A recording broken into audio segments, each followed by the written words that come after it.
Hello and welcome to ForMorSport, the show where we talk about all things football. I'm your host, Johnny, and as always, I have my co-host, my partner in crime, Chris. How are you doing, sir? I'm doing good. I say I'm doing good, but it's International Week. Boring. Oh, tell us a little bit more about that. What do you mean International Week? It's International Week, there's no Premier League. I know. It hurts, don't it? League football in Europe, so it's just I don't know if you're like me.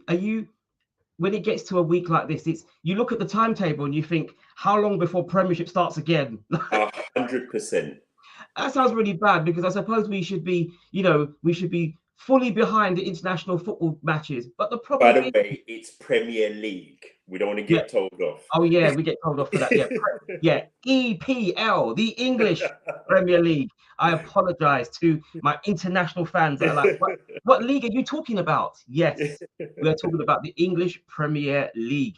So it's difficult because obviously, for those of you that may be new to us, new to what we do, we've been running shows now. We've had this is our 6th episode. Yeah. We've had there's a few, you get gremlins when you're first starting out doing lives.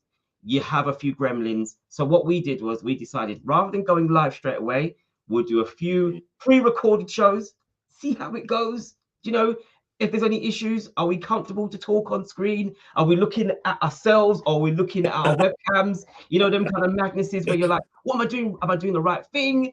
And it slowly became a show and it slowly started to become what it is that you see right now. This is ForMorSport, episode 6. Come on. And you need, for you guys that are new to us, check out Chris's outfit from episode 1 all the way through to episode 6. Please, who are you repping today? Ajax. You are representing Ajax. Yes. Yeah. A quality team. I don't know if you've heard in the news that Man United have approached the Ajax manager. I've just seen that Mrs. Morrison has entered the building. She has said, "Hello, guys. Welcome to the show. Welcome to the show, Mrs. Morrison. How are you doing? I know that unfortunately, I live in a divided household. I support Arsenal. And unfortunately, my wife supports Chelsea. I know it's disappointing, very disappointing. And unfortunately, at the moment, she's on the ascendancy because her team is for the moment. At the moment, ascendancy for like 10 years. Yeah. Back that up. At the moment, this is momentary. They have only, they're a new. They've recently just pipped us, but no. At the end of the day. They've done it. They've won Champions League twice. They've World Cup championships. They've won Premier Leagues. They have been a cut above any of the London clubs for the last couple of years. So I've got to give them credit where credit is due. Right. So yes, Mrs. Morrison is officially our first ever live contributor. Amazing. We've been doing 5 shows, 5 hours, guys. So if you haven't already, please hit that subscribe button, hit the thumbs up, share us out, people. Let everyone know that we are in the building. We are now here. We're here to stay. So so we're looking forward to actually. Let me put some information on the ground because I forgot to do that. So I kind of failed there. My wife just left another message. She says my phone screen can't handle all these handsome men on it. You see that? Well done, Mrs. Morrison, for the compliment. Thank you very, very much.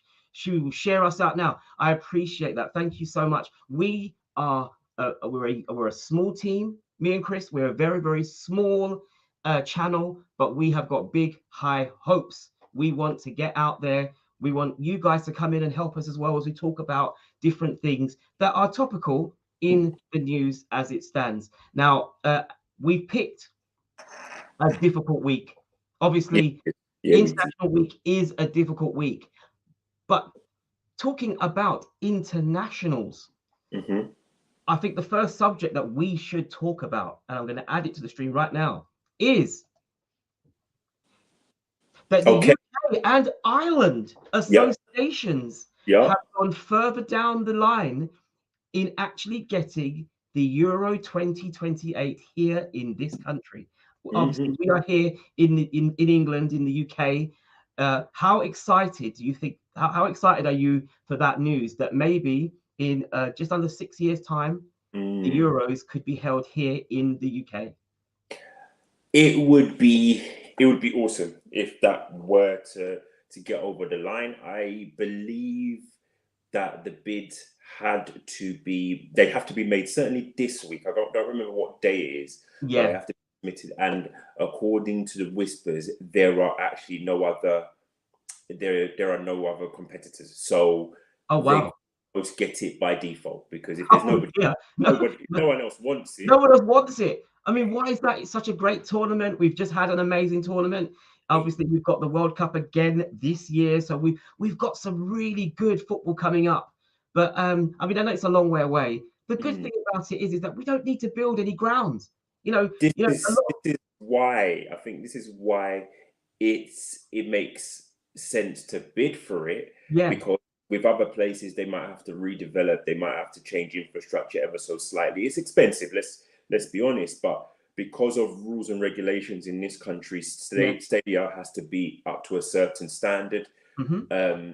So hence why they're probably a bit further along than other places, And because we had the Euros, when was it, last year, yeah, and the vast majority of it took place in, I think, 8 or 9 different countries. And hmm, as much as for the fans watching and those who wanted to attend games, it was brilliant because you can go to games in your own country. yeah, Over the course of it, really, it's quite tiring for the players. So if you've got a region, yeah, UK and Ireland, it's not really that vast in terms of your traveling. So for us, exciting. yeah. We've got maybe even a warm up to it, because the women's Euros is in the UK Okay, this so that's summer, I believe, yeah.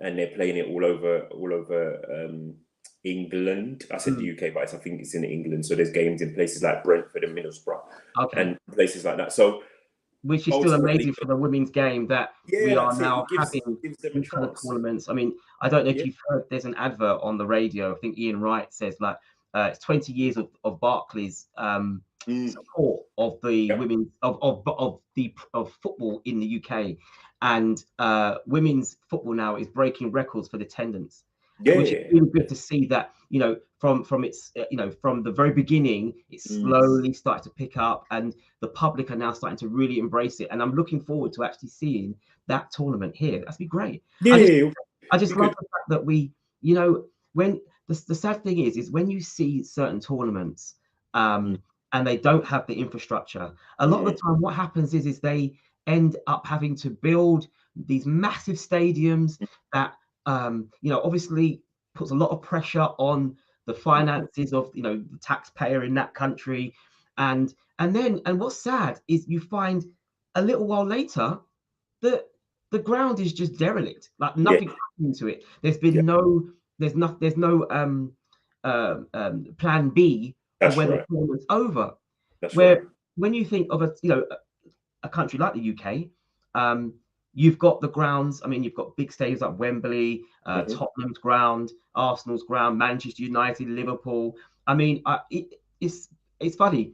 I was hoping that we'd have Scotland as well, because then we could include the likes of Glasgow, Celtic, Yeah. big clubs up there. I would imagine that the national stadium in Ireland, Lansdowne Road, is that where they play the No, rugby? they've moved from there, haven't they? Oh, where is it now? The Aviva. It's the Aviva Stadium. Aviva. Sorry, yeah. Do you know what? I'm showing my age here. So their international stadium, holds 60, 70,000, maybe Something like more. that. Yeah. So you can already see that they've got the Yeah. infrastructure over there. Maybe Yeah. they may want to build stadiums out there. I don't know.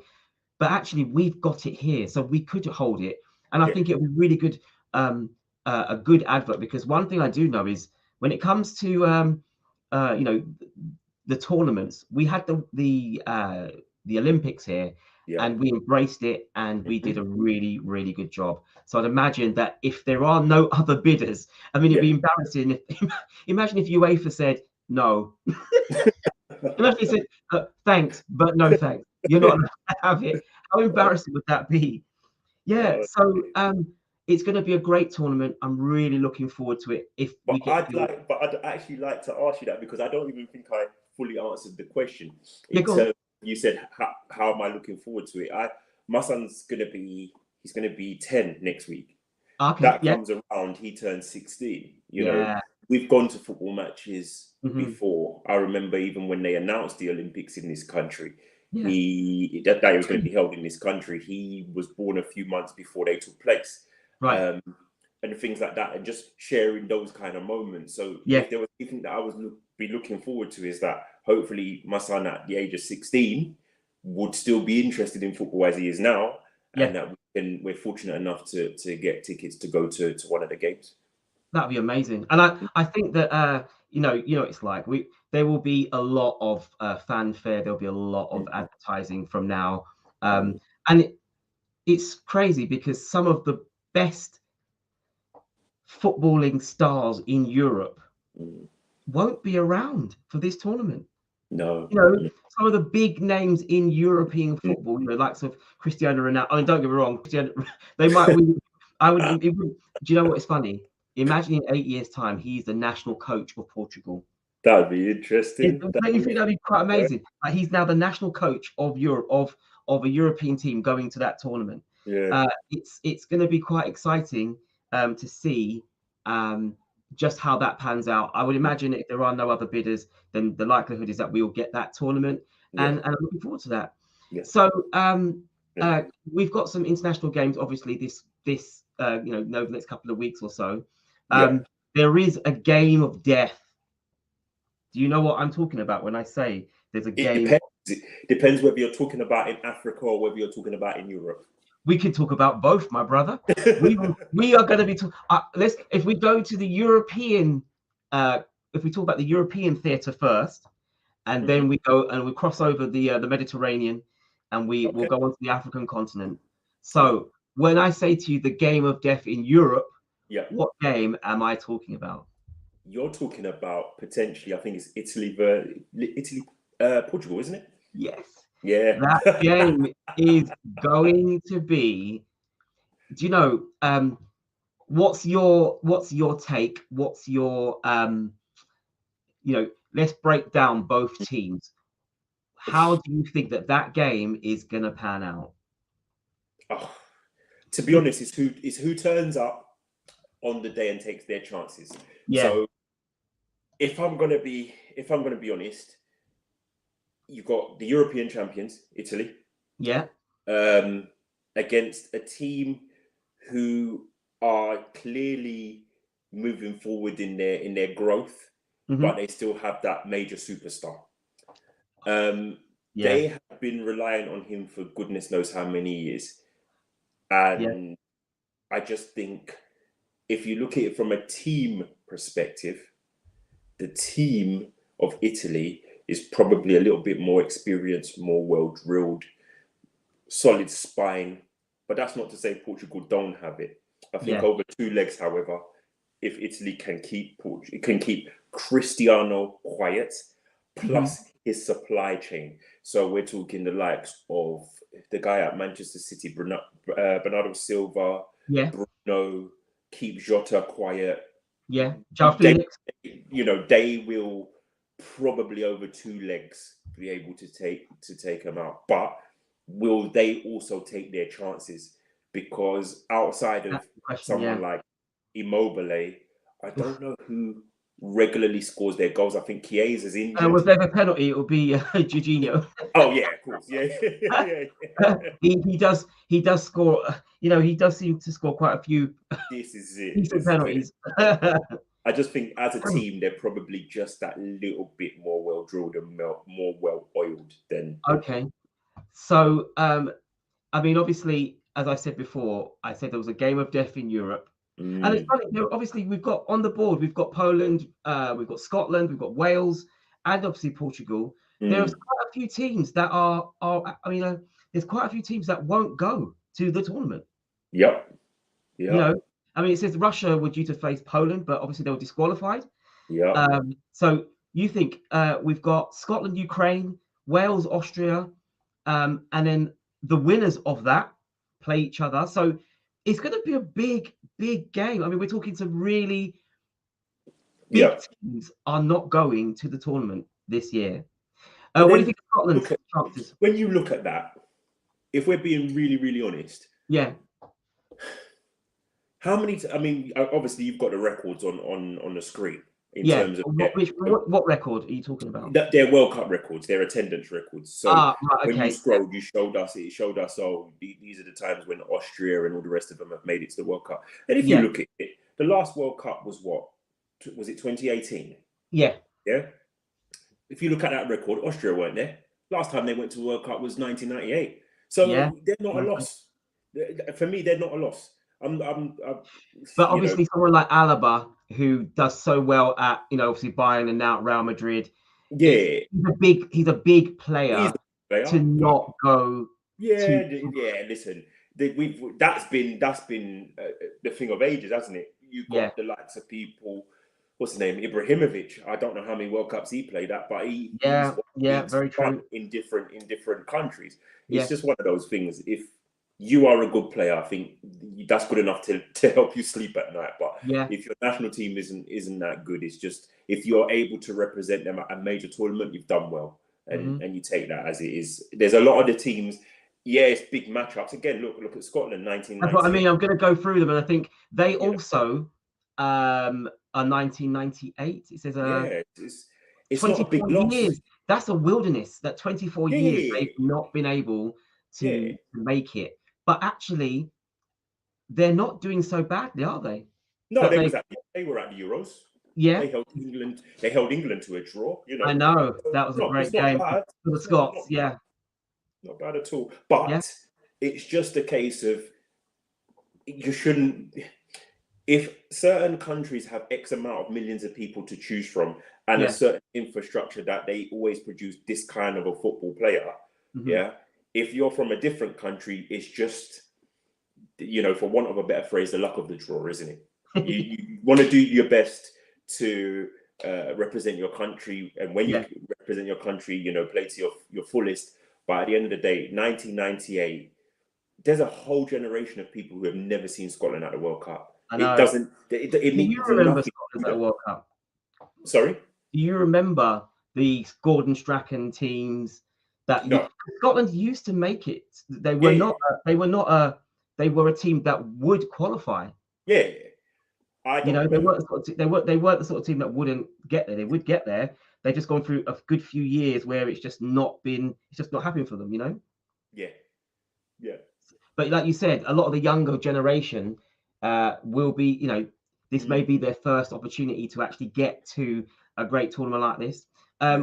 Obviously, the next one in Laos was the Ukraine. Now, it's really, you think what's going on in the world right now, that they are still able to put out a team that will actually be able to go, and they're playing Scotland. It's one of the things where do you sort of go, yeah, we'll let you go through? No chance.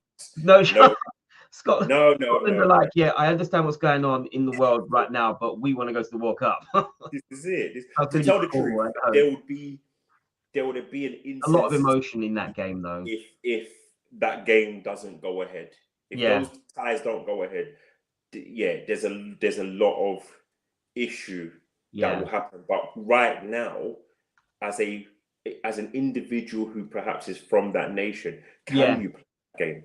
Can you realistically play that game? And I think because this is the last international window before the summer, I'm not sure that we'll have a conclusion to the Ukraine, Scotland, and this whole Wales issue. I don't think we will. You don't think so? I just can't see how. Well, the game's postponed, isn't it? It's postponed. Postponed. And it's fully understandable. But what I'm saying is that it's one of those. Obviously Russia have been disqualified. Yes. And I almost thought with Ukraine get a bye just to be part of the tournament because obviously what they're going through right now is terrible. And it's going to be very difficult for your to play. Obviously, if you're very nationalistic, you want to play with the colours. You're not going to want to lose that game, and are Scotland really going to want to win that game to beat a team that's been beat? Do you understand what I mean? It's very difficult. What about obviously Wales? So I think what's their details? I've got anything on there. Quarterfinals in 1958. So there's not just one generation that's never seen them at the World Cup. There's several generations that haven't seen them at the World Cup. Oh no! Hold on! Didn't they? What was the tournament where Euros? They were doing that. Yeah, Euros. That was 16. That? Did you? I thought it was brilliant. They copied the Icelandic team. The Icelandic fans were like, "Who?" and then wait, and then boo, and it got quicker and quicker. Was that a Euro? That was 2016. That was a Euro. Do you know what I didn't know? I was thinking to myself, I was reading that. I was like, hold on a minute. Have they not been to? They made it to the semis that year. Yeah, exactly. What is your take on, obviously, if they get a strong Bale and a strong Ramsey? No. They were at the last Euros last summer. They didn't do anything. They're not going to do anything now. So in one fell swoop, you have just completely poo-pooed Wales' chances of any quality of. They can get to the Euros. Yeah. Of the teams that are in their little bucket, they can over two legs or whatever. They can get past them. Yeah.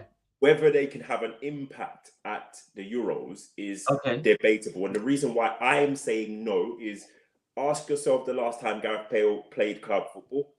Ask yourself the last time Aaron Ramsey. And these are not the players I mentioned. Ramsey scored at the weekend for Rangers. Huh? Ramsey scored at the weekend for Rangers. His first goal, he's been there since January. It's the end of March. He's been injured. Huh? He's been injured. Yeah, okay. He's been injured. Okay, you mentioned Bale and Ramsey. I did, because they're the first name that came into my head. When was the last time Bale played for Real Madrid? We don't know. And Ramsey scored at the weekend, but has been with them for nearly 2 whole months. He got his first goal, right? Not been playing in Europe and I'm like, okay, if we're gonna talk Wales, we need to talk about the other players. The Joe Allens and the Kiefer Moores of this world. And quite frankly, if you're playing for, and this is not a disrespect, but if your number 9 is playing for a struggling championship team, I'm not sure you're gonna win. Oh no! I'm gonna just. Do you know what? I was gonna agree with you, but there's a player that plays for Blackburn Rovers. And he plays for not Uruguay, Chile. Yes, yeah. And he's big in the game. He's a good striker, but he's playing at a lower division team. He is. So when you say, "Oh, he's playing at a," I beg to differ. There are certain players. I'll raise your stakes. Euros versus the Copa America. Yeah. Okay. Copa America's quality. He scored at the Copa America. It's quality, but one, his team didn't win it. Yeah. And 2, as a whole,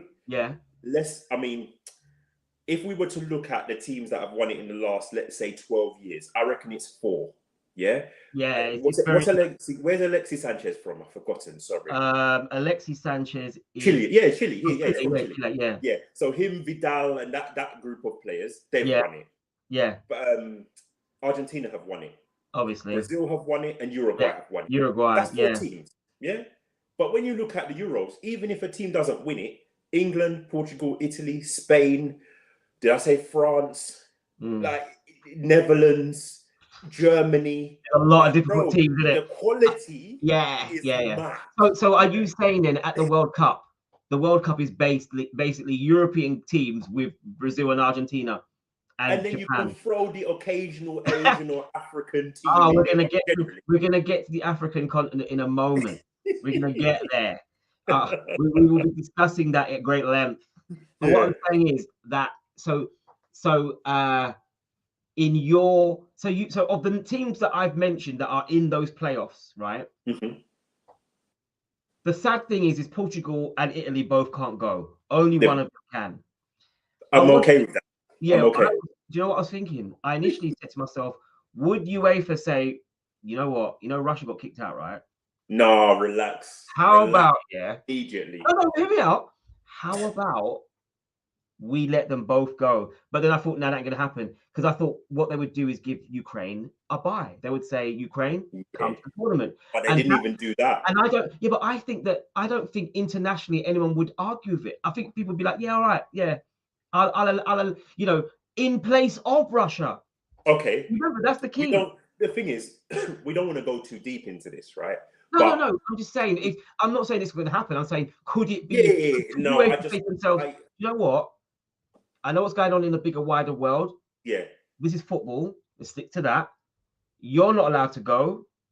So we're going to let my man go instead and let Ukraine just sneak in. They would set a dangerous precedent with that. Yeah, we know. I know. Yeah, there's too many disputes, sadly, in the world that you can't control in it. So no, it's true. So either way, there is going to be some disappointment. There's going to be some disappointment in terms of who's going, who ain't going. Yeah. Right. So my next question then. Talk to me. Now I know that we're not talking about Liverpool for too long. I know you never go at me if I do. Yeah, good. You're a Liverpool fan. Good. But I saw a clip where Jurgen Klopp gave a hug to Mane and realized I'm going to need to hug Salah as well, because I can't leave them both out. I want them both to show, you know, I want to show them both love. I want them both to feel appreciated. So we cross over. So we go off the tip of Italy. We swim through the Mediterranean. We land in Egypt. Straight. And right in Egypt, there's a game, quite a special game, between Egypt and Salah, captain extraordinaire, and Mane, who plays for Senegal. Right. So question. We've already seen an African Cup of Nations final where the two teams played each other, and obviously Senegal win their inaugural African Cup of Nations tournament. Are they and then in the changing rooms, Salah made the statement. He said, I quote him, Inshallah, by God's grace, we will beat them. You know, we are going to beat them. Yeah. In the knockouts. Yeah. What is your take on that? Is Senegal going to the World Cup, or are the Egyptians going? Opinion, please. My egg-shaped head is going to be put on the block. Brother, there's two egg shapes. Yeah, hold on, wait. Yeah, go on. Onto the block. And I am saying that over 2 legs. Yeah. God, irrespective of how emotional their fans will get, Senegal go through. Senegal Who go through? Senegal are going through. Senegal. Yes. But you know that Egypt will defend the home leg. They will defend the away leg. They can do whatever they want. Their goalkeeper, like Gandalf, game of Lord of the Rings, he will say, they shall not pass. Their goalkeeper has got a book. He's got like this massive book.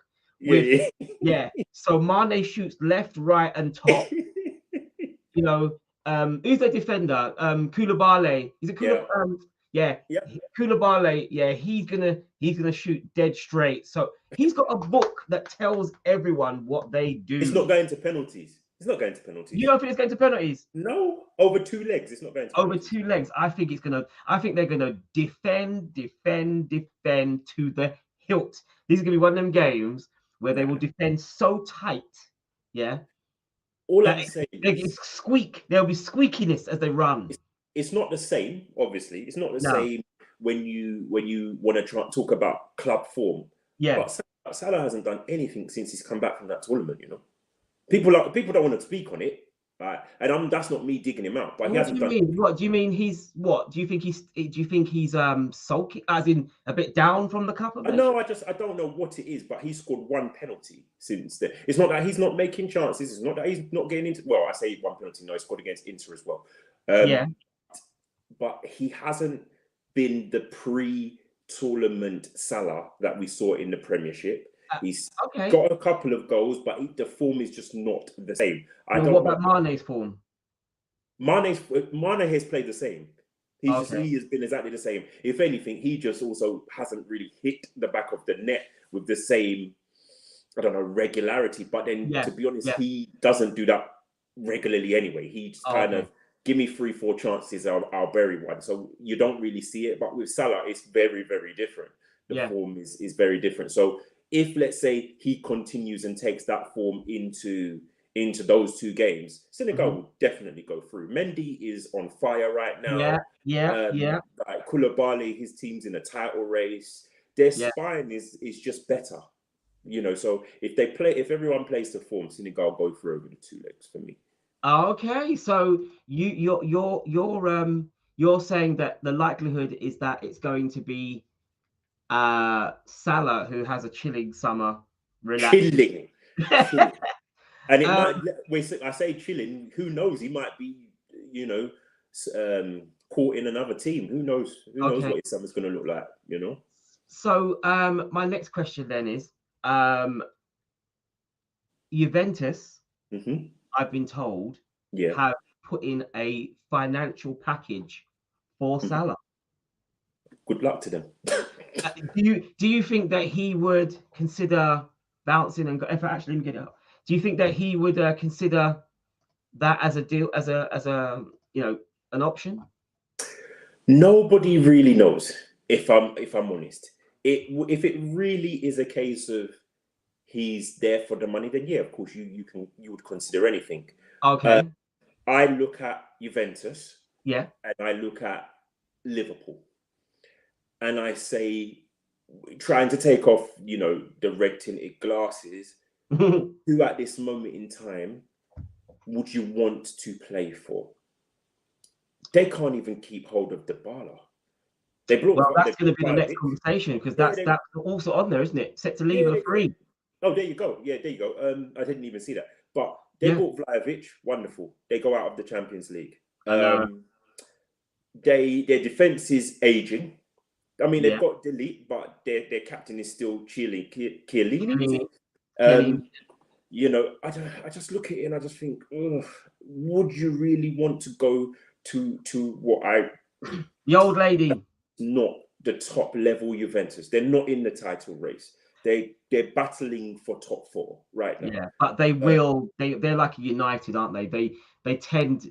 They, you know, not United now, but I mean, they're still the biggest club, arguably. Oh no, Italy. Without question. In Italy, they are the biggest. They are the biggest club. Salah would probably be the missing piece to scoring 20 goals. Remember, the guy. How many seasons has Salah now scored 20 plus goals in the Prem? That's true. He will score probably even more. He's a dead cert to score goals. When he was in Italy after he left Chelsea, where did he go? He went on loan to Fiorentina first. Brilliant season.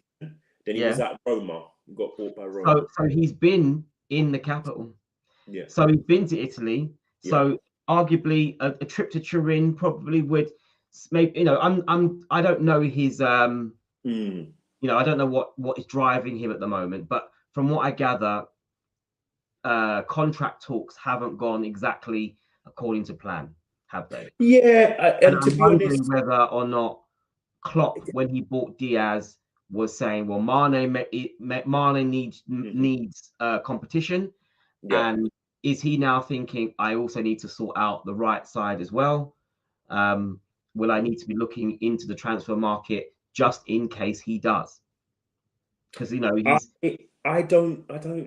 For me personally, I don't think any moves that Liverpool have made in the transfer window were to get rid of anyone. When we looked at Jota last season, the same thing was said. Oh, Jota, he plays on Mane's side, on the left, right? So, oh goodness, does that mean Mane's going? He just slipped in. When players were injured, he slipped in, and now he's found himself as one of the mainstays. Firmino hasn't said I want to leave or anything like that. I think if there's anyone who was going to leave, he would probably be at the top of the departures list. If I, as a Liverpool fan, you think who is on the list? Firmino. Ah, right. Okay. Is that because or is that because his position is so crowded now? Yeah, that's what it is. His position is crowded, Yeah. And if everybody's fit and firing, he's probably out of the 3 positions, right? He's probably number 5 in terms of getting into the team, right? Okay. So And if you are looking at everybody fit and firing for most of the season, there's no international tournaments in the middle of the year.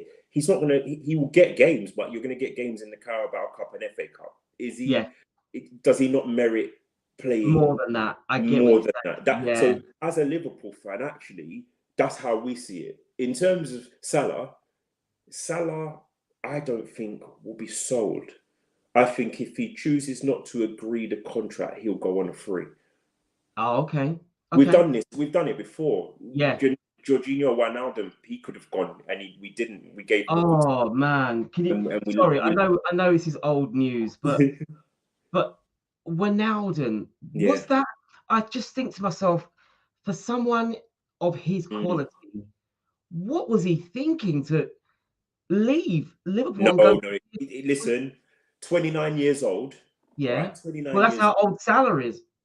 So exactly. So Okay. 29 years old, and you were reportedly getting upwards of 150, 160 a week, whereas Yeah. at Liverpool you were getting Newcastle wages.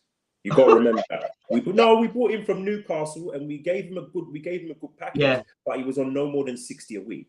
Ah, so okay. So Okay. you've jumped probably more than 100. He was always going to leave. We Yeah. weren't offering him more than 100, to He was my such a good understanding. player. I mean, He he was was, underrated, I think. oh yeah. Always available. Yeah. Always, he knew what his role in the team was. Yeah. Great player. But this is what I mean. Liverpool, if they feel that the player is still a valuable cog, right? Yeah. They have a decision to make, and most of the time they'll let the player stay and then give him a good send off. The only difference with Salah is if, let's say, the deal is not agreed by the summer, they Yeah. have a choice to make of trying to get probably 70, 80, 90 million and see if someone's willing to pay it. Now, if you're sensible, you don't pay that money. You say to Salah, sit tight, continue to play for them, do really well, and we'll pick you up in January. Basically, we'll just agree a deal with you in January, because Liverpool will break the wage structure, but not to the levels that it's reported he Yeah. wants. I think Liverpool are they do have a good, strong financial structure, don't they? Yeah, they're not going to do have that. a structure then. You can see that. And obviously, because they are a successful club doing well, they can afford to play the long game. I think they're big enough to be able to, the famous saying that no player is bigger than the club is an example of Liverpool, I would imagine, the way in which they focus. No team crumbles once their star leaves. Yeah. We've seen it. We've all seen it. So the next bit of gossip. I love this. I love the fact that the gossip is just out there. This one here, right? Let me add this. West Ham demand British record of 150 million for Declan Rice. Question: Is Declan Rice worth 150 million pounds? Okay, again, personal opinion. What is anybody worth? It's all relative. However, Yeah, I think the boy's got ability. I think he's got ability. Yeah. I think he's got a ceiling. I certainly think there's a ceiling there for him to go even bigger and harder than he's going at West Ham. Yeah. Although, if I'm in his position, what age does it say he is? 23. 23. I think I stay one more year at West Ham. Reason being is Mark Noble is the club captain, but I'm the team captain. I play all the time. There's a World Cup next year, this year, but next season. Yeah, this year. I need to be playing first team football on a regular basis. I don't need to go to a big team, so to speak, struggle in my first few months, being in and out of the team. I just need to be playing. So for me, he might be worth it. He might not be worth it, but I say stay one more year.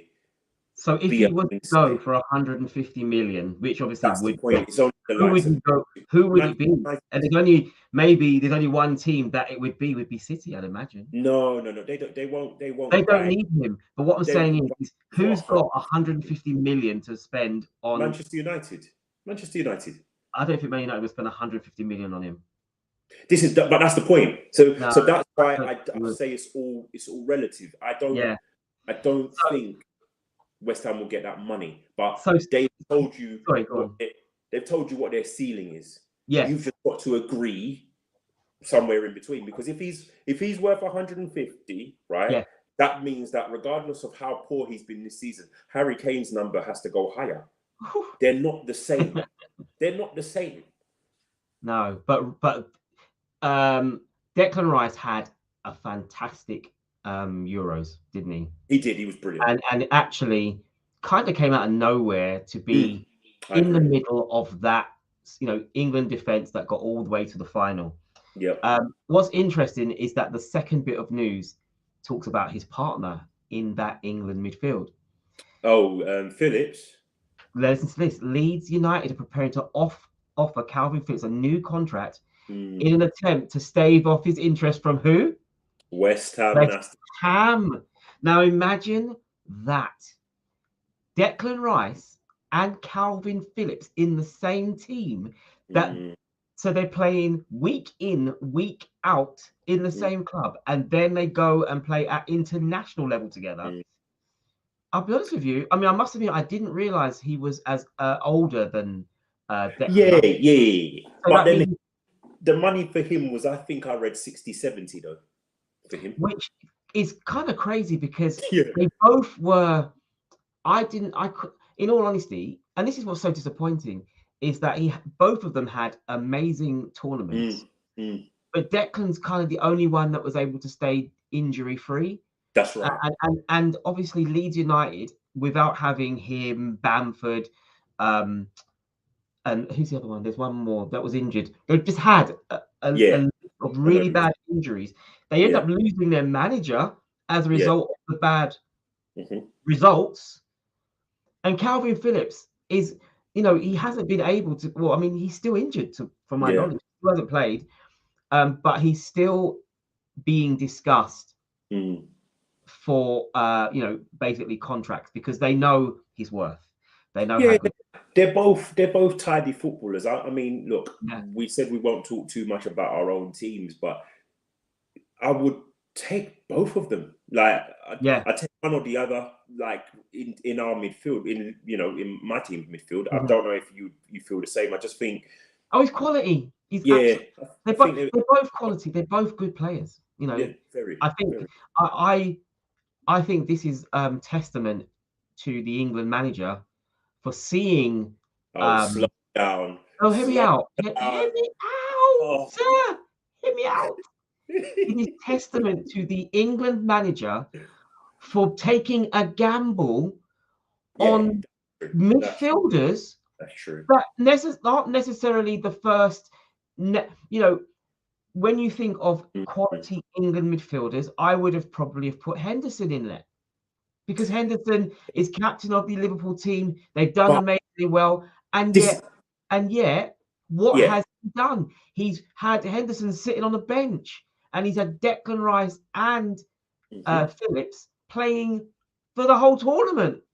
And this is the thing. I remember speaking to someone at work about it. Personally, I wouldn't have taken Henderson to the tournament. I wouldn't have taken it. I would have taken James Ward-Prowse, because James Ward-Prowse was fully fit the whole season. He's also captain of his club, right? He takes their set pieces. I think he's somebody he will turn up and play a game. Henderson just about got fit, before the season ended, and got picked because, like you just said, he's the Liverpool captain, and Liverpool are towards the top of the table. To me, if you're going to take a gamble on players, go all the way through with it.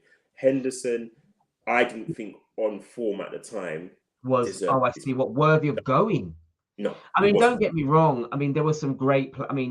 Your guy Trent, he couldn't go because of injury. There was a lot of players that, unfortunately for injury, didn't make it. the Chelsea winger. What's his name? Hudson-Odoi. No. The other lad. He had a great tournament as well, actually. Mason Mount, you're talking about. Mason Mount, who came through. I mean, you think he had a great tournament? Well, I say it was. He had what's the word, Johnny? He had one of those tournaments where he came onto the scene, so he emerged. Yeah, not great. I mean, he emerged into a tournament and actually didn't play badly. He didn't. He wasn't. You could see him and go, yeah. Do you know what? A year ago, you were playing in the championships with Derby County. Derby? Yeah. Derby County, that's right. Yeah. Under Lampard. Lampard goes to Chelsea, brings you along, puts you in the first team, and you become part of their structure.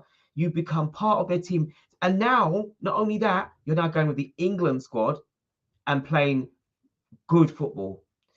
I look at it as it's testament to the England manager. Okay. He brought through, he took gambles on certain players that you wouldn't have thought necessarily would have been the first pick. Because if you said to me right now, pick your England squad, I would play safe. I'd pick the safe players that I know have done it. He took a gamble on certain players, and that's what I think was why we did so well in the tournament. Because a lot of the teams we played, I mean, when we played Germany, that was I'm not going to lie, but I thought, here we go, and England played really well. Phillips and Rice, they were brilliant. They were rock in the midfield. You say you would have played it safe. I personally think he did, because as much as Mason Mount came through and he had a really good season, and they won the Champions League. Yeah, they won the Champions League, and he's a good footballer. But I couldn't understand why Jadon Sancho did not start ahead of him. I know. I just thought, hold on a second. This is a guy who has torn up the German league for at least 3 years, right? But isn't that because I've heard before that England managers have tended to play you if you play in the Prem. Like if you play in the league, they're not so good at playing players that play abroad. And then my question would be, why do you have the top job? Because again, I know, and I think there's another lad that plays over in Bellingham. Bellingham is quality. Yeah, right? Bellingham is the real deal. You barely got to look in. I know, he's the real that one I can understand. That one I can understand. Phillips and Rice, brilliant. You know what? Henderson, good head on his shoulders. That's fine, right? So Bellingham in and around the squad, I get it, right? Yeah. But I didn't understand the Mount over Sancho. Maybe it's because defensively Mount gives you a bit more. I don't know, and it was never explained. But like the one thing I felt he got right is that he put Kane at the number, at the tip of it, and he had Sterling and Saka. I thought that was brilliant. Like Saka, brilliant. Like, do you know what I mean? Yeah. But if you want the direct running, I don't think you put Mount in. I think if you take Saka off, you've got to bring Jadon Sancho on. But and it's funny because if you talk about Sancho now, I mean, he's starting to play better now. I mean, to be fair, he is starting to show some of the form that he played when he was in the Bundesliga. But I think at that tournament, that was when he should definitely have been playing, because he was really good. And he's sitting on the bench. But then we kind of got to remember that England did make it to the final. So and had it not been for a Gervinho who just started to dictate, and a defense that defended, and an Italian team that know how to play tournaments, we England could have won it, and they would have their first star, and that's a really big thing. Now, obviously, it didn't happen. Italy proved their worth, and now we're going to watch to see whether or not they or Portugal make it through to the next round. And I do think that is going to be exciting. I'm definitely tuning in to that. The next bit of gossip I thought we'd talk about is Rudiger, the Chelsea defender, demanding a 25 million sign-on fee. Imagine that. He's good, but he's not 25 million good. I've heard that Real Madrid want him. Have you We've heard? heard. Have you heard? Have you heard? I ain't seen nothing concrete. I ain't seen nothing concrete. He's gonna And go though, isn't he? I mean, yeah, it seems he's like going to he seems leave, like he but wants to go. He's had enough. He wants to, he wants to, maybe he's 29. He wants one more major pay packet. I don't know. But if he goes to Real Madrid, he's gonna be busy. I mean, it's a quality, but he is quality. is he going to play? In your view, is he going to play? Me personally, yeah, I think Rudiger is a quality defender. Who does he play ahead of?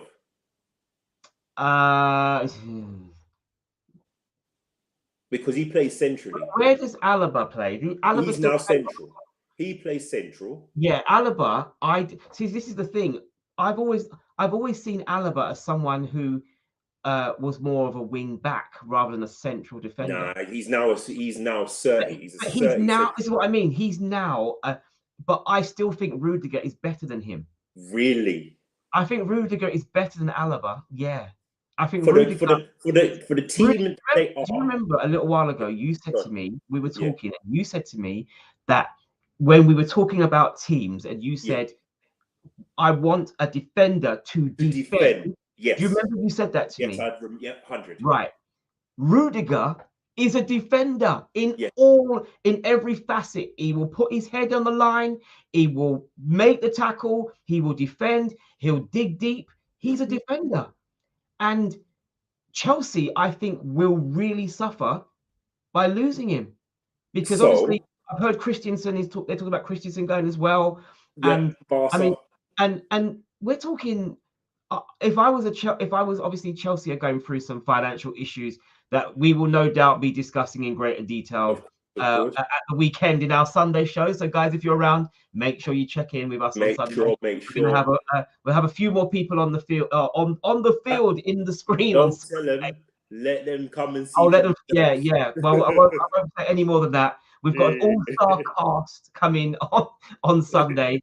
I think there'll be a few fireworks as many of the London and North of England teams are represented for the panel on Sunday. It's going to be a blast. So let me come back to you on Rudiger. I believe he is a good defender, right? A defender who defends as well. Yeah. However, tell me the last defender. I love when you go, however. And you follow Real Madrid, right? Tell me the last central defender Real Madrid had who was a defender like that. They play a particular style of football, my friend. They like to play from the back. They like players who can defend, but you have to have style. Rudiger, because he's on a free, might fit the bill, right? Mm-hmm. But Alaba and Eder Militao are the defenders with good, they're good on the ball, right? They got finesse, they got elegance, right? Are Real Madrid really going to say, right, you know what, £25 million signing on fee, come and just jump in our center of our defense and just kick the ball? No, that will take some time. Yeah, it will take some time to bed in. Yeah. I was about to say to you that their last defender is playing at PSG right now. Yeah, that's it. Their last defender that actually defends is actually playing. Defended, but even him, he was good on the ball. He's very good on the ball. Yeah, he was a warrior. You know what I mean? So basically, then if Rudiger, would you agree then? I mean, don't get me wrong, Chelsea could buy someone new, but do you agree that if they lose Rudiger, that they are a weaker side if they do? I'm not gonna give you a straight answer because let me add a little bit to that. Go on. Obviously, when Lampard was manager of Chelsea, he had a falling out with Rudiger, and he didn't play him. Yes. So Rudiger was sitting on the bench chilling out, and I think Chelsea were a stronger side when Rudiger came back.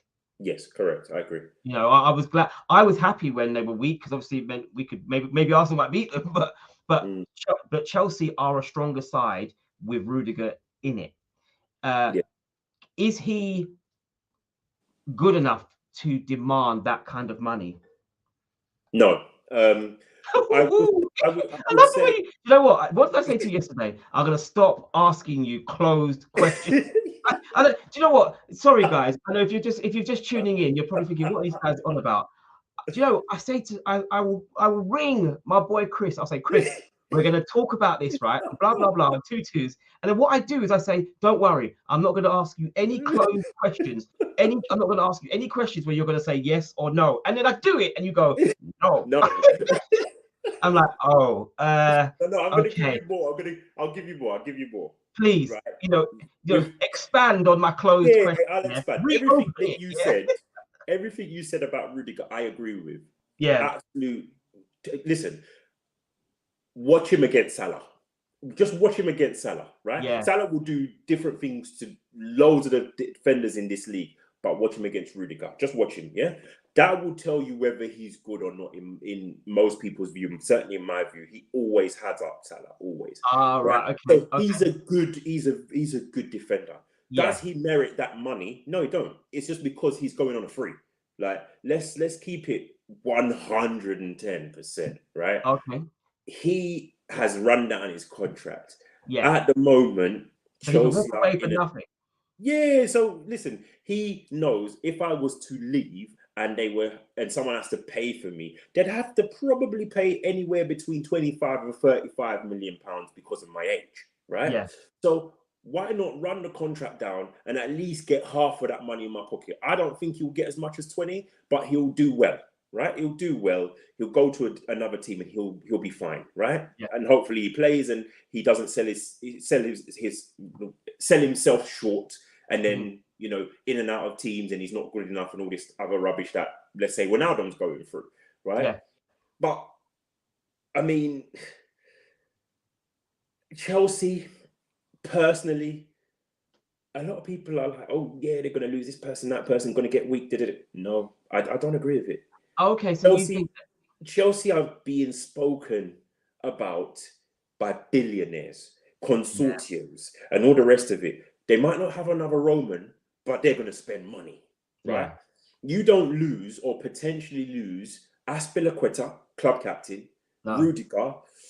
I don't know if he's top 10. Well, all right, in the Premier League, probably top 10 one of the top 10 central defenders. Yeah. And Christensen, good young defender. If they do lose them all, you don't lose them and then potentially get nobody. No chance. No chance. Like, you don't get left with Thiago Silva. What's the other guy's name? There's a couple of young guys. Sarr, I think, is one of their guys. Yeah. Calabar. You don't get left with that as your central defenders for the year. You don't. No. They will get bought out. He's a good little player, actually. Yeah, they'll get bought out. He's done really well. Yeah, exactly.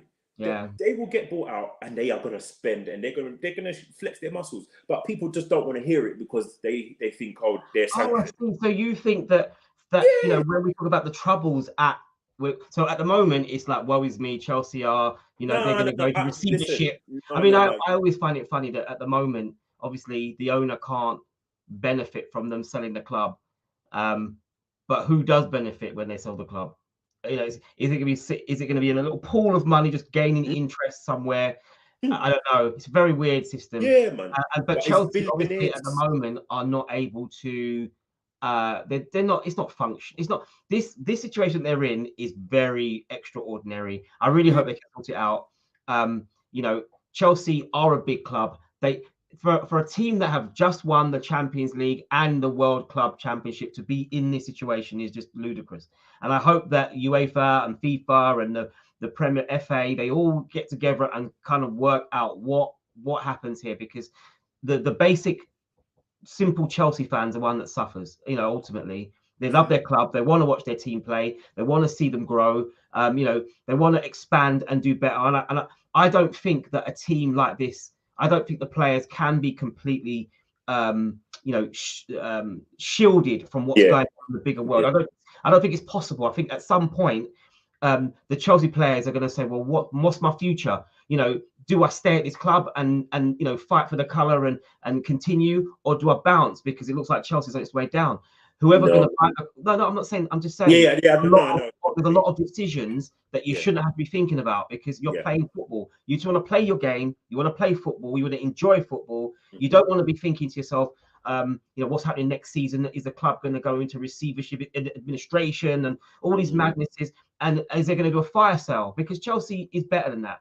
But obviously, Chelsea have been in this boat before. Do you know what I mean? Chelsea, for the older ones that watched Chelsea, knew that their club was close to bankruptcy, was sold for £1. I mean, there's a lot of madnesses that happened at Chelsea. Chelsea are known for having a bit of a madness, but right now they need to get it back to a standard that they're okay, and they can then move on to bigger and better things. But I don't think that they are going to survive. I think they're going to lose some key players that will jump. I just feel like that contracts are running out. Oh, do you know what? I might go to Real. I might go to Barca. I might go, play in the Bundesliga. I mean, Rudiger's German. He could go to Germany I think he'd fit into the system. It's breaking a structure at the end of the day. Look, yeah, I get that. With Chelsea, I think from what I've heard, a lot of the fans who don't support Chelsea, they're talking in hope rather than in expectation. Because let's keep it 100 again. Yeah. Chelsea, when it first was announced, they put all these sanctions on them. I know. Obviously, it was Roman, but they can only spend 20 grand to go for. What nonsense is that? But have you noticed how that's already that's in the bin? Yeah. They said they can't sell any more tickets, but they've made it to the semi-finals of the FA Cup. Hold on a second, they're going to get their full allocation. So all of this rubbish. Chelsea, I don't mean to be funny. Chelsea are fine, right? Yeah. Chelsea are we'll fine. see. But nobody's really looking at the big picture. That they did all of this to try and force a sale quickly, right? Yeah. At least they now have the time. They said it's in the double figures, mate. They said it's in double figures in terms of who wants to buy them. So now they know they're going to definitely be sold. I like the idea. They've started to lift the things quietly. How can you say that they can only spend 20 grand for away travel? Then all of a sudden now they can fly everywhere. They flew to Middlesbrough the other day. Come on, man. Stop it. You know what's good, right? Hold on. I've just seen that. So for my fans out there, for those wonderful, beautiful people that are listening to us, my wife has just said, I'm still here, I'm like, I'm sorry, Mrs. Morrison. Because you know what's funny, Chris, right? Is I can talk to my wife about football, it would go straight over her head. So I find it amazing that she says that she's still here. Because I'm thinking, no, it's because you don't give her the chance to speak about football. That's what it is. Yeah. Because a Chelsea fan. Why would I let a Chelsea fan talk? But thank you, Mrs. Morrison, for your support. I really appreciate it. And guys, if you are in here, please leave a message. Let's know you're in here. Say hello to us so we can say hello back and show you some appreciation. I'll bung you on my screen so you can say hello.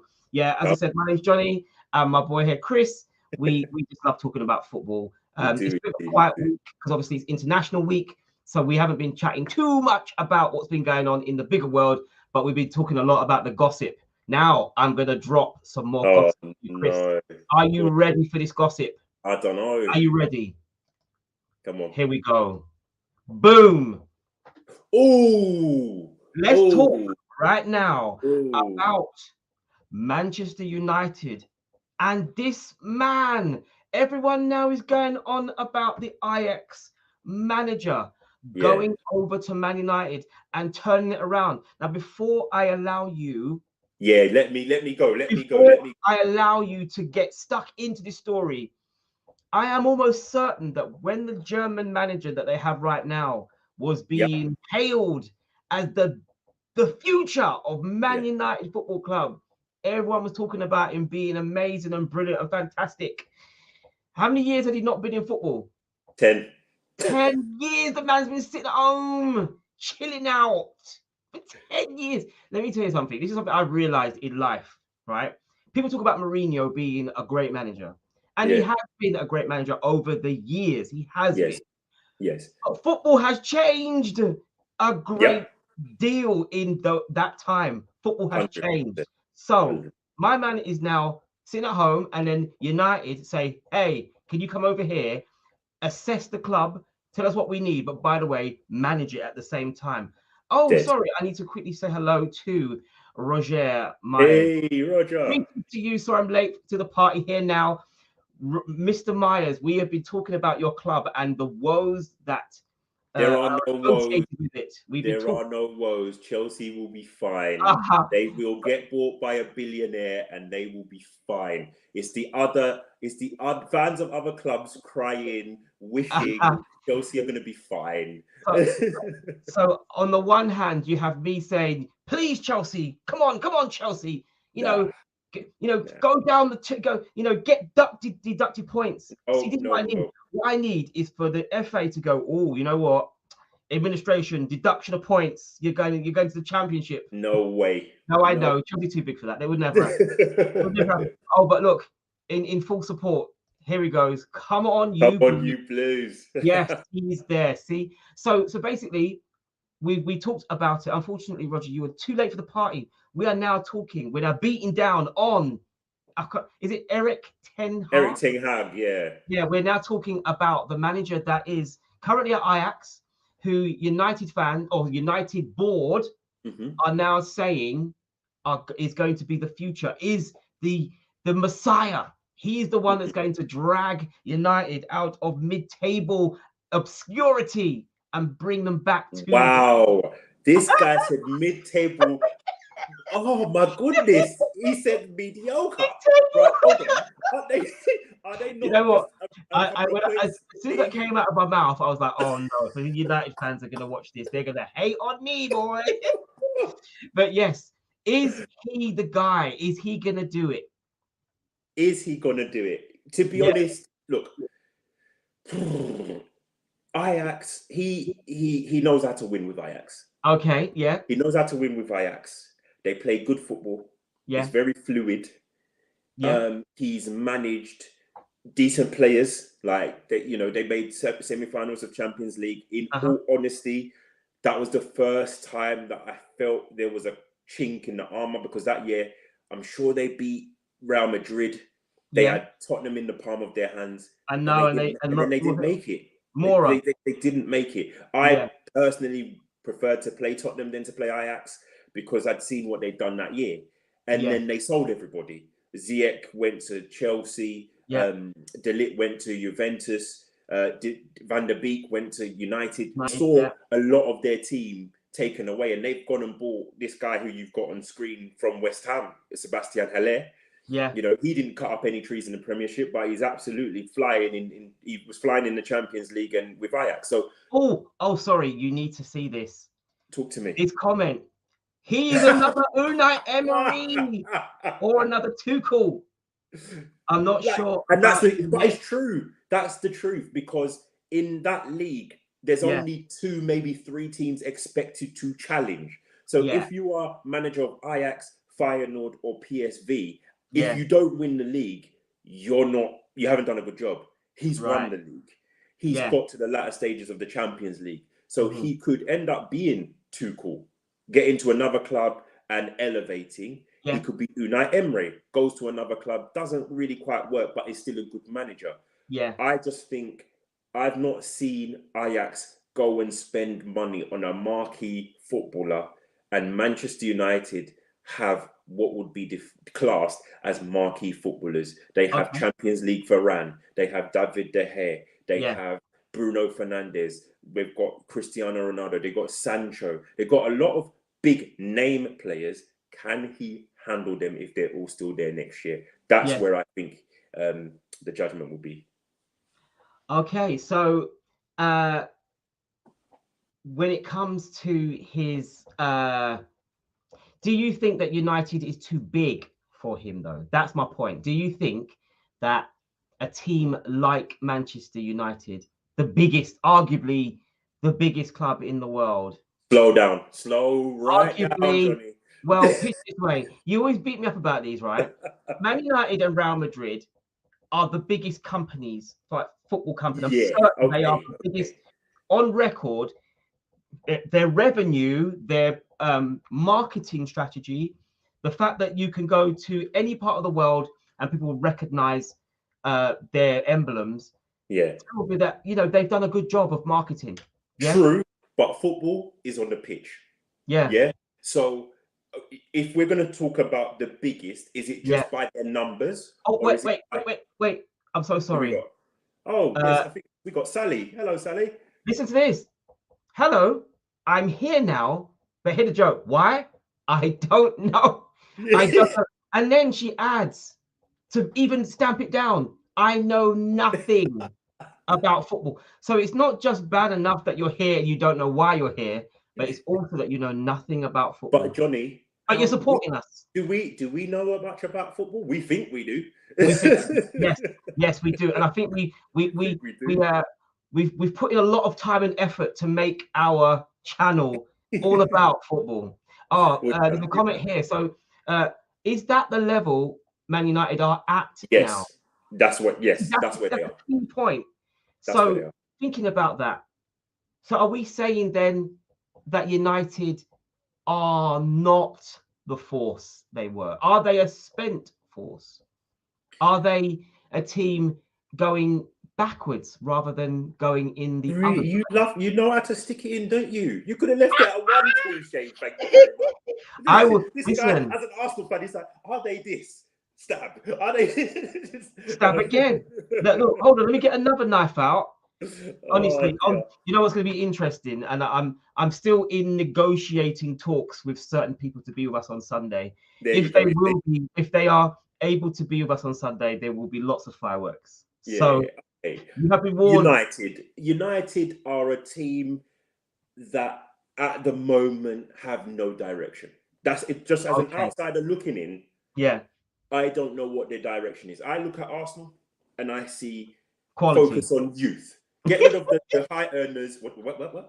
You said when I look at Arsenal and I added quality. Steady on. Just as you know, it's all about the timing. I timed it. Of course. As soon as you said, when I think of Arsenal, I went quality. Yep, I'll give you that. The way you slyly just went, what? You what? I think emphasis on youth. Yeah. So emphasis on youth. That's good. Yeah. I look at Chelsea. I see success. I see hard to break down. Right. Will hit you on the break if they need strong midfield, strong defense. Right. Yeah. I look at Liverpool. It's we'll try to break you down, and it's just we'll press you till goodness knows. Yeah. Manchester City possession. Yeah. We will outpass kill you with 1,000 passes. Yeah. And then there's other teams. They sit back. They 2 banks of 4. That's the Burnleys and whatever of the league. Leeds man for man across the whole pitch. I find that very strange, but okay. Yeah. I don't know what Man United is. So it's an identity. You don't know what their identity is. You're not quite sure. The thing is, they've got Ronaldo. They have quality. They've got Pogba. They've got they have this. They have some really class players that don't play well together as a team. There's a comment there that I've put on here where it says there's a lot. So Roger, would you kindly let us know what do you think is wrong with Manchester United at the moment? Because you've said that they're not even in the top 4 in the UK, which is true. But obviously, only a couple of seasons ago they were second. When they were under context. No, but what I'm saying is that United have been in the top 4 historically. Doesn't mean they were. When was the last time that? I mean, I don't know when was the last time they weren't in. Now they're not in the top 4. But But over the last 5 years, they've pretty much been up there or thereabouts. Yeah, David Solskjaer as a manager. Yeah, this is what I mean. Solskjaer as a manager has been sacked because of his, not doing certain things. He still got them to, finals. He still was playing well. He was still getting them in the top 4. This manager we have right now has done neither. Okay, but this is it. Okay, I'm gonna go and give context. United came second under Solskjaer. They won. They beat PSG at their place and all that. So people will let that be the parameter. He also got to the Europa League final. So people are like, oh, he was doing well. They're moving in the right direction. Let's put some context on all of this. Okay. Chelsea sacked their manager last season and won the Champions League. Yeah, but they do that. But hold on. Keep it for 2 years. Get rid. I'm worried about Tuchel. No. They sacked their manager and they got to the Champions League. They fired the league and then won the Champions League. Got to the FA Cup final. Right. Right now, Roger is hugging you. Yeah, no, Roger right now giving you it's a facts. physical Chelsea, hug. yeah, Chelsea went through a transition and still won Yeah, trophies, right? Liverpool, mad injury crisis, absolutely crazy in central defence. We yeah, came third. We yeah, came above. We came above Chelsea, but we were just a few points behind United. So yeah. with all of those teams who would regularly be challenging Arsenal, you've got a new manager, you've got new players, Won right? the FA To Cup. me, he got second by default. I'm sorry to say it. How can you Yeah, be so far behind City? You didn't have the injury, you spent money, and you were that far behind the yeah. champions. The rest of us, we were all failing because we had Issues going on. Yeah, extenuating circumstances. That yeah, was your team, your season. You came second and you didn't win anything. Sorry, he needed to go. So this guy, right, they yeah. came in and yeah, he can do it for us and blah blah blah. As far as I'm concerned, nope, he's not No, good either. no. He's not good So, either. so according to Roger, it's bad recruitment. I think Yeah. no team cohesion. It's just that City and Liverpool have raised the bar now. Now, do you think then that Good point. do you think that it's only those two teams that are, in the discussion? I think Chelsea at the beginning of the season were on fire, if I remember correctly. They were doing Yeah, well, and Chelsea were actually in the quite, league. whilst the Arsenal was sitting languishing with nil point after 3 games and no goals. I'm Chelsea going were to ban fine. you from mentioning that again for the rest of this season. No, I'm sir. going to ban you from saying that at the beginning of the Let me season we had no clarify. points. I feel like I should mute you just so I can get my point across. We need to Let's get stop that crystal this. clear. We need to stop it. We played 3 games, right? We played 3 games. We scored nil point. We were at the bottom of the league. We were the laughing stock of the Premiership. Everyone was laughing. Everyone was No, we're they going were not. down. No, they were Everyone not. was going Okay. down. Arteta was getting Arteta out. All that in Arteta we trust are ripping up their I didn't banners see and any of throwing that. them, burning them. They're burning effigies of Arteta. Get him out of our club. We don't want him. And then he turned it around. We had dressing room struggles with Aubameyang, and we got rid of him, and we are playing better. Don't get me wrong, he's doing That's the really point. well. But what I'm That's saying the point. now is, That's the yeah. point. So do you know what? I am going to bring that up every. No, and I'm going to call you out. I'm going to keep calling you out. We've had that 3 episodes straight, people. 3 episodes. Yes, and if you haven't seen it, guys, watch it. This is episode 6 of ForMorSport, and every episode I put it in there because it shows you how well we've done. It shows you that the effort that he put in, and don't get me wrong, we have not got many points, if any, from any of the teams above us in the league. True. But Arteta has said we're going to get points from everybody else, and so okay. So let me ask you, going by what Roger has asked or said, they have raised the bar. Do you think it's just City and Liverpool? I don't think it is. No, I don't think it is. I think it's okay. Yeah, go on. I've added some consistency now, but you guys have admit we're behind the top 2, but Tuchel is great. Hopefully, I mean, when I saw what Chelsea did in the summer, they were the European champions. They got to the FA Cup final and they made top 4, right? Then they go and buy Lukaku. Was that a good sale? Was that good business? Yes, of course it was. What, buying Lukaku was good business? Of course it was. They didn't have. They got a return on. Then again, he has scored some very important goals. It's not even about that. Look, there were some times when people looked at Drogba and thought, we're not sure about this guy. But his presence at the front when he was just starting out was enough to put the fear of anybody, the fear into anyone, right? Yeah. I know when Liverpool used to play them, Jamie Carragher was always in for a tough time. Lukaku isn't the same as Drogba, but his presence is there. If you're talking about a guy who scores goals wherever he goes to, he's your guy, right? So, and he's played in the Premiership, right? So for me, when they did that, I thought, this is a problem. As a Liverpool fan, I said, this is a problem. We snuck in above them on the last day and we only bought a defender. They've bought a £100 million striker who's just won the league in Italy. This is a problem. Maybe at the moment, Chelsea don't play to his strengths, right? What are his Chelsea fan, I personally think when he's had his best years, he's either had the number 10 who plays behind him, i.e. Ross Barkley, or Oh, so he's last at year Everton. at So Everton. you think he's best, other than obviously the Italian season, Yeah. Everton. So you're kind of forgetting the Man United years. Dude, he still got 1 in 2. So I'm not knocking him for that. But, Yeah. I think they were a little bit disrespectful to him over there. Yeah. They really were disrespectful. He got 1 in 2. He outscored the likes of Rashford, Lingard, all those guys. I don't understand why they just made a mockery of him. But over in Italy, he was the main man and Martinez played alongside him. And I think if maybe Chelsea do that, who knows? It might mean a difference in their team structure.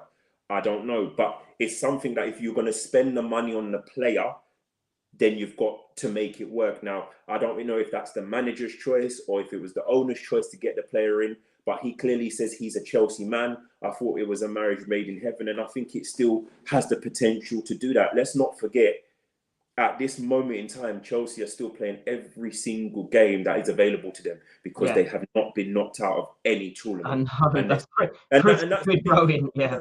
Look at where they are in the league and say, Chelsea, and then have a laugh about all of this. But they made the Carabao Cup final. They're in the semis of the FA Cup, and they're still in the Champions League, right? Yeah. So you got to give credit where it's due. Tuchel, to me, he's doing a fantastic job, and I think it would be unfair to say it's just the top two. I think Arsenal have done really well with their recruitment. I think Chelsea did well with their recruitment for what it is. Yeah. I think those teams are pushing the bar up. I think they really are. But I mean, I did see on the gossip pages the other day that Tuchel was actually being mentioned for the United job. And I did think, it's a poison chalice almost. The United job is going... It's very difficult when you join a club with the success that United have under Alex Ferguson. So Alex Ferguson is in 30 years' time is going to be like what Shankly's and he's like that now. I mean, don't get me wrong. Yeah. He's done amazingly well, won everything, proved himself to be the best, and he's got that. Anyone that goes into his shadow, it's really difficult to actually go to that club and actually do well. But if you even do a little bit well, it's still in the shadow because Ferguson got many, many years. And I'm wondering, and I'm doing a closed question again. No, I was going to start with it, but I'm wondering, I'll speak. Do you think that managers are looking at that now and thinking, I'd love to go there, but actually it's a hiding for nothing. Like, you're going there knowing that you don't have the advantage of having the best team.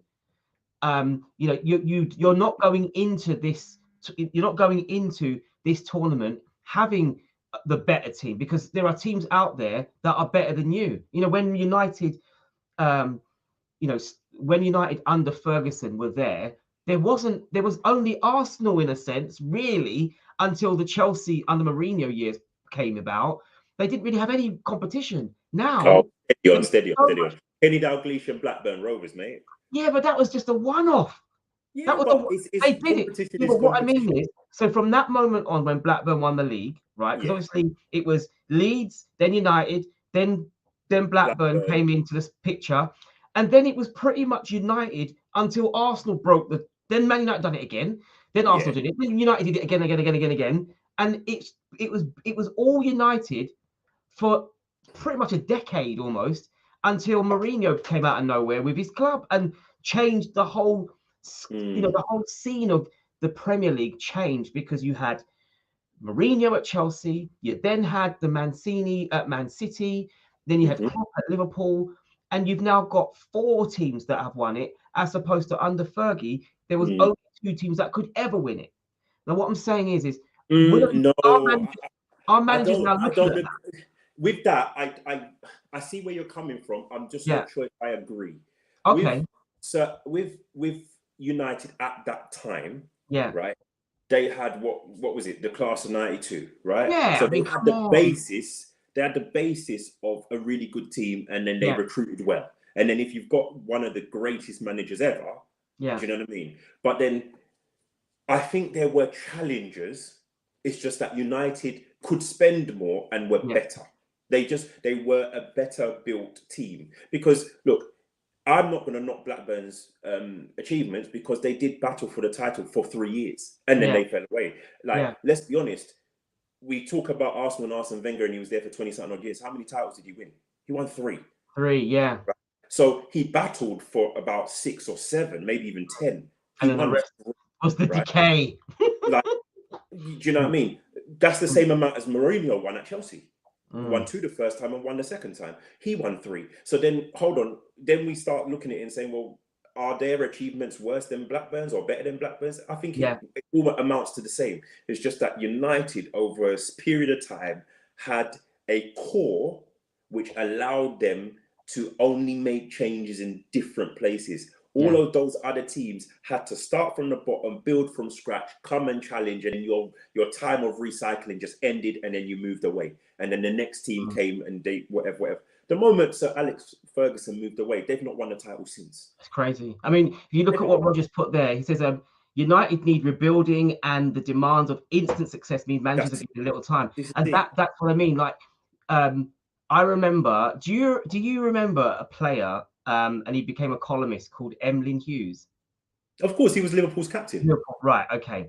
So Emlyn Hughes, right, he did a report, I think it was in the Daily Mail, and he said, this is before, he said, Alex Ferguson, I'm going to give you an OBE, and it was out before Easter, because they were saying at that time, when that's right, that he was garbage and that he was gone, and actually he took over a Man United team that was struggling, and then after that he won the FA Cup. That's right. And I think that was the beginning of the change at United. They won a tournament, and then they started to start big. And I think what happened was he got given the time, and before he was, you know, by the end of his tenure at United, he could retire. Like, he was allowed to retire as the manager, not you're sacked. Yeah. Wenger, another one. I'm disappointed the way in which he left, because, you know, as a manager, to give us Champions League for so many years, for us to be in the top 4 for so many years, to give us that kind of, you know, dominance in a sense in the Premier League, we've not been able to do that again ever since. And you haven't been in the Champions League since he left. That's what I mean. We've not been in it. So for 5 years, we have not even seen the beauty of the Champions League. And so what I'm saying is, and I think what Roger was coming to was the fact that managers now, they don't get a chance to. I mean, the longest, you know, I think, and I don't know if I'm wrong, but is the Burnley manager the longest serving manager in the Prem right now? The Burnley. I don't know if he's. I mean, he's been at his club the longest, because. But what I'm saying is, that to me is a great deal, that he has been at the club of all the Premier League managers. He's been there the longest, and he's in a struggling club with no money. He's doing whatever he can to keep them there, and you know, it's crazy that managers at the top, at the higher level, they don't get the opportunity. I mean, Guardiola gets to, he's one of the few managers, I imagine Klopp as well, are one of the few managers that will probably be able to dictate more scope because of their name. You know, it's better to have him than not have him, because you know that they've earned that. You know, we're never going to see the light. I don't think we're ever going to see the likes of what do we call it? The Ferguson and Wenger. I don't think we're going to see that, right? So if you get 6, 7, maybe 8 years out of your manager, I think you've done well, right? Because the demands and everything, it's a lot. So how many years have Klopp been at Liverpool so far? He came in 2000 and was it 15? Wow, so he's only got a few more years left. Yeah. But by the time he finishes, he will have done 9. He'd have done 9 years, right? His contract got extended, so he took an extra 3 years on the 6 that he originally. Oh, I see. So based on contracts. Yeah. I get what you mean now. Okay. If he stays now, at the end of the day, you know, they're football clubs. They will survive regardless of any one individual. It's just whether you will see the same levels of success. Now, if you're Manchester United, you are still challenging for Champions League. You can win trophies, and you are a draw. right? So you've lost Ferguson, so that divine right to trophies is gone. But you divine still right, I love it. yeah, but the divine right that you had Yeah, to speak loudly that we are the best team, we are the yeah, biggest team in X, Y, and Z, that's gone yeah. because the facts say that you're not. And but it's true The because facts say you're not. When Liverpool fans used to talk, right? Yeah. People were like, "We don't have the History Channel on Sky anymore, my friend. Right? We don't watch the History Channel. We watch what's here and now." Yeah. So you have to, you know, it's all fun and games at the end of the day, but it's the truth, right? That now you've got to look at what the current climate will say. Current climate says the most successful teams in the last, let's say, 10 years are Manchester City and Chelsea, right? Yeah. That's facts. Yeah. And the rest of us, we pick up what we can get. That's it. So you have to choose what model you want to go down. Do you want to get a good manager, take the time to build infrastructure, youth teams, blah, blah, blah? Or do you want to get a couple of big names, give him a load of money, 3 years, get rid of him, do it again? So when you know, think of what you've just said, then yeah. what Arsenal have done is a gamble. Then Oh, 100%. because we've taken a number 2 at City, Yeah. and we've given him the big job.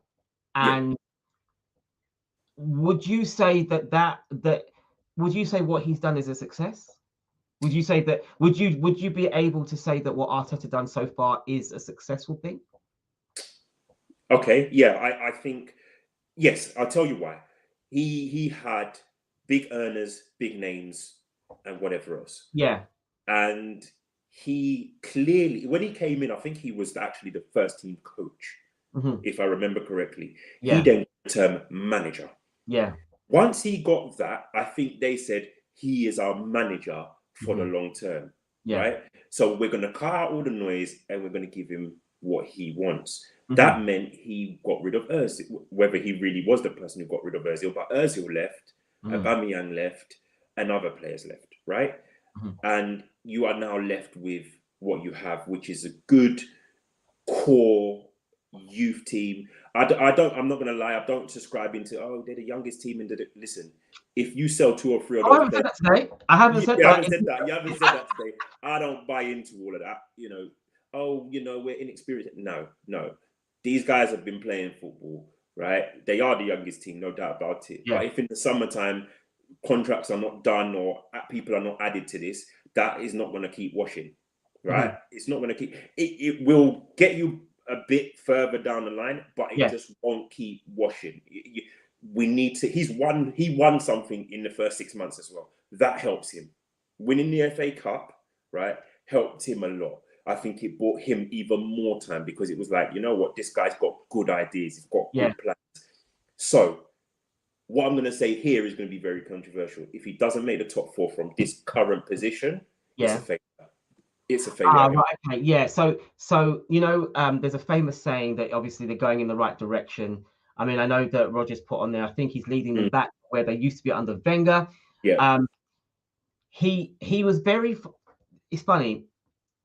We played Chelsea in the FA Cup final, and you had 2 managers, Lampard and Arteta, 2 young managers vying for a tournament. And on paper, Chelsea should have won it. I actually thought that Chelsea were going to win it. Same. And actually, amazingly enough, Arsenal did. But what it did was, there was 2 things that happened there. It was Lampard lost the opportunity of winning something straight away as a Chelsea manager. Correct. Yeah. And it also put Arteta in the driving seat as to, well, I can win things as a manager with this club. Correct. And I think that it's one of those things that had Lampard, I think the same thing would have happened for Lampard had he won. It's really strange how football is. I think Lampard would have probably been given a little bit more time because obviously the following season he was only given a little bit of time because we lost the FA Cup. Are you the man that's going to lead us down the road? Where with Arsenal, in that next season, Arteta we weren't doing brilliantly well, but we won the FA Cup. And so the management, the board were like, well, we'll give him a bit more time to. And I think that's what's happened for us, was that he's been given the time to do it. A lot of clubs don't get given the opportunity to have the time to work with the players. United, Arsenal, United, Tottenham's. There's a lot of flux with a lot of those clubs haven't had stability. If you look at the two teams that are currently leading the league, they've got long-serving managers. I mean, Chelsea's anomaly. Chelsea's model by default is, their model by default is they don't keep them very long, and then they shop them out and get someone else in, and then he does really well, and they just keep winning, and they keep winning. And don't get me wrong, it's a good system. It works. But with the two teams that are actually really cemented as potential title winners, they've both had managers that have been there a while. Klopp and Guardiola now understand their clubs. They've been there long enough. They know what's going on, and I think as a result of that, that shows in the longevity of how they're playing. So with a team like say like Tottenham now, Tottenham have arguably one of the best he won the league with Chelsea. He's been to Italy, won the league over there. He's been wherever he's gone, he's done well. Yes. At the moment, he's not doing so great at Tottenham. He talks about the culture. He talks about the culture of the club. And my question is, the fact that he's now at Tottenham, is he going to be able to turn it around? Is he going to be given the time to actually make Tottenham a powerhouse? Another North London club that's going to be big. But what's there? To be honest, is there really something to turn around? For me, the season's not finished. Like, they could quite possibly top four. Yeah, they could make the top four. Yeah, and in all honesty, if you look at what he's had to work with, he sold more players than he brought in. And when you look at the players that he brought in, I didn't think Bentancur started well, but the last game they played, he was brilliant. Yeah, he's brilliant. And as for Kulusevski, I think he's been fantastic. They got it from Juventus, didn't they? Yeah. So when you look at the recruitment side of things, if you're putting him on trial, even though he's a world-class manager, you've got to say to yourself, well, hold on a second. We got out 4, we probably brought in 2, and the 2 that he's brought in have been pretty decent. So actually, do you say to him, all right, if you're here in the summer, we're going to back you, just like Arsenal did with Arteta? We're going to back you. As long as you can get the outs, we'll get you the ins, right? And I think Tottenham, especially if they get Champions League football, the only thing is, obviously, so it says there, the depth of really good managers operating the Prem. The problem is now the depth. Guardiola, Klopp, Tuchel, and Conte, and he's even given a shout out to Moyes. Moyes, for what Moyes has done very, very well. And actually, he's turned West Ham into a team that is very difficult to beat, very difficult to break down. It's annoying because now there's another derby that's going to be difficult to get points from. What was I saying? So you've got my point. This is the sign of old age. Look, you see, you get too excited, Johnny. This is the sign of old age. Is when your train of thought. And I got distracted by the comment, and then I suddenly went, where was I going with my? Oh yeah. So right, Conte. He's at Tottenham. Yep. For him to get Champions League is at the expense of Arsenal. Yep. Blatantly at the expense of Arsenal, because no one's catching Chelsea. I don't think they are. Yeah, I think Chelsea. No one's catching Chelsea, and even if Chelsea run out of steam, that's a lot of points for Chelsea to drop. And under Tuchel, that just ain't happening. That's not going to happen. No. So basically, it's a race. You've got Arsenal in the ascendancy, and that means 4 points having to be clawed back. Easy, one loss and a draw, and then you're in the battle. Look, you've got to play each You've got to play them in the North London derby. Arsenal have got to play all of the big guys before they even get to the end of the season. Yep. So actually, even though we're saying that even though a lot of Arsenal fans said, yeah, we got top 4, arguably this is where the business ends when we come back from the international break. That's when the real game begins, and the battle. And now, and I know that you've said it's still in United City's hands, but we've got 2 battles going on here right now. You've got the battle for the title between Liverpool and Man City, because they are going to battle for the title now for the rest of the season. It's going to be tit for tat. I think that the league table will change hands quite a few times the end. I do. I believe it will do. I think that Liverpool will play on the Saturday. Man City won't play till the Monday. Liverpool will go to the top of the league. Man City will need to win. If they draw, it's like changes. Then you've got Chelsea in the middle where they're sitting pretty. They said, well, we've done enough now. We've done enough. We ain't getting caught. We could draw all our games and probably still not. I wouldn't go that far. No, but what I'm saying is all the other teams are going to cut each other's throats because they will. Because guaranteed that United are going to drop points. Arsenal are going to drop points. Tottenham will definitely drop points. And I think that, and even West Ham are still in the mix. Yeah. I think they've got too much. I think they've got too much to do, and they're still in Europe. Yeah. True. They are. I'm not sure their squad is big enough. Yeah, I think that's gonna be the problem for a team like Arsenal next year, because I think next year we're not going to have the benefit of not playing midweek. Right now, do you know what? Aston Villa last week should have beaten us because we were tired. Yeah, we were really tired. We played Aston Villa. We had played you guys. You battered us, but we ran like headless chickens. And then we go and play Aston Villa, and we just scraped through with a 1-0 win. Now the thing is, that's a taster of European football, but we haven't had that because we've not been in any of the cups. So yeah, we've done well because we're not in any of the tournaments.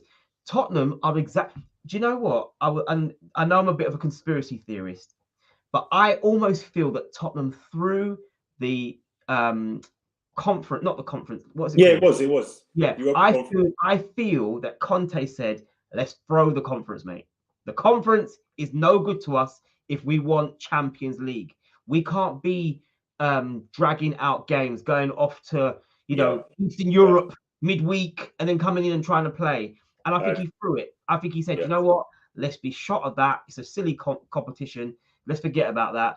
We want to either be in the Europa League or in the Champions League. We don't want to be in the conference. And that's part of the reason why Leicester are struggling, because Leicester are in it and Leicester are playing these games and they're struggling in the league. I think Conte is not stupid. I think he's a smart manager in the same way that the England manager swerved Belgium. And then didn't win. I think that the man didn't win. I think Conte is doing the same thing. He's gone, you know what? We need to be strategic. What games can we win? What games can't we? I mean, obviously, it's not good to win, lose.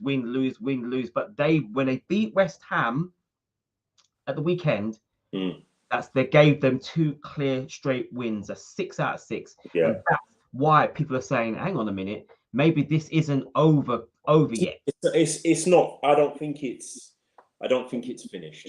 Yeah. I don't think it's finished. No, I do. I think I do genuinely believe that it's exciting. I think it's going to be really, really exciting leading forwards. Now, I'm conscious of the time.